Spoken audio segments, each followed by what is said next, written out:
Going in to see Ready Player One was going to be a different experience for me than seeing other films that are based off of a popular novel because I'm really familiar with the source material. I listened to the book several months back on Audible, and I am a huge fan of it. And like the other films that are based off of some other medium, I'm going to be reviewing the film and not see if it's a fair representation or adaptation of its source material. And if you read the book before, you're going to notice they do veer off quite a bit from the story that we got in the novel, but they do stay true to the core elements of that story. And I'm really glad they do that because they give you something new and fresh to expect and look forward to. And I absolutely loved it. I think this is probably my favorite film so far this year.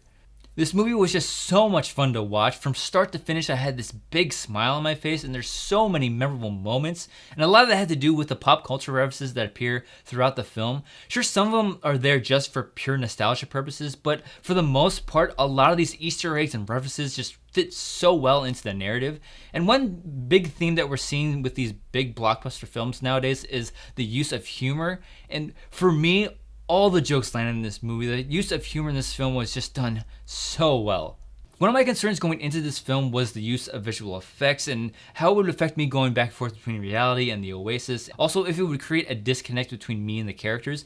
Thankfully, it doesn't. Spielberg's use of visual effects and how he handles it works so well, and they don't go for that photorealistic look while you're in the Oasis, and it just felt a little artificial, and it fits so well into the context of the story. And having the majority of the story take place in a digital world led to some crazy action sequences, especially the opening scene and the finale. I was in just such awe of what Spielberg was able to achieve in these sequences, and just this balance of not too over the top, but still giving us something really fantastic.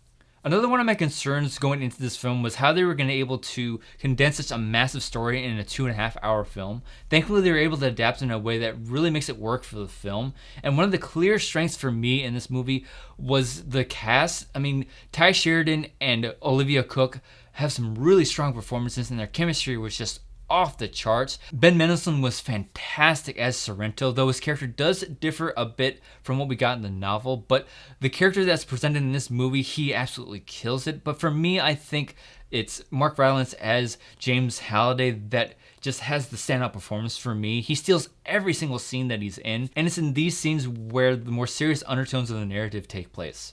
Coming home from this movie, I was just so excited and over the moon. I love so much about this film, but there are a couple of elements that I kind of wish were a little different. The first 15 minutes do feel a little bit rushed, and that kind of causes some of the major story elements to be undercut a bit. And also, I wanted to get a little bit more from the backstory of our characters, just so a couple of things down the line, it made them feel a little less genuine than I would hope for them to be. But aside from those things, I again love this movie. There's just so much to like about it, and I think this is Spielberg at his best. There's just so much for people to take from this film, not just gamers and fans of the book, and that's the reason why I think Spielberg is one of, if not the best filmmaker of our time.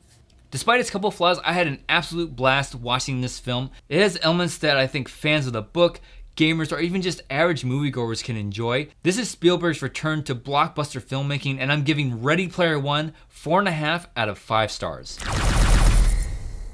So now it's your turn. If you saw Ready Player One, let me know what you thought of it in the comment section below, and also please tell everyone you know about this movie. It's only projected to get about 50 million over 4 days, and that's an absolute travesty for this film. Tell everybody you know to go see this movie. I think they will not be disappointed. But anyways, if you enjoyed this review, be sure to like and share it, and to stay up to date on all the videos that go up on this channel, give the subscribe button a click.